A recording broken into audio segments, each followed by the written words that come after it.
Come here. Catching a bird be like? Alex. Alex. Come here, Alex. Don't. Just grab him. Just grab him. I'm trying, but he's getting out. Okay, I got you like this.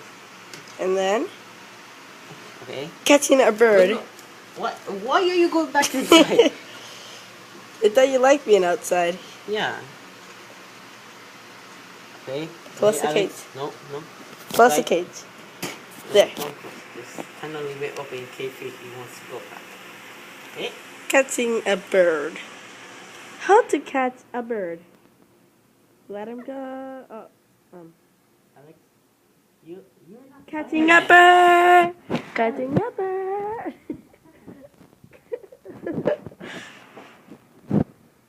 There he go. Not that way. Not that way. I got you. Catching a bird. Don't you poop on me. It'll be funny if he does. Hey, I caught him, I guess. Okay.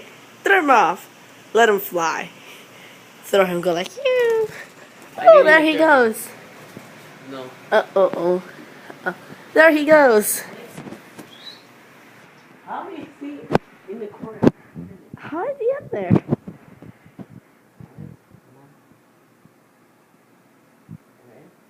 Wanna go back to your cage? Huh? Go back to your cage? This side. Go. Oh, he did. Good job. This is the end of a tiny little video of Meet a Tiny Little Bird, Alex. Say hi to the video. Say hi. Man, we still need to practice. We still need to practice that. Say hi. Hi. Alex. Okay. Say hi. Ah, he bit me. Well, he doesn't bite super hard. No, he bit me. Like, I felt it. Like, look. He like nibbles. He nibbles. Well, he didn't bit, but he bit me. Well, this is the end of a tiny little video of meeting Alex. Our new pet. Our new pet, birdie. I mean, parakeet. He's a cute little bird. Bye-bye.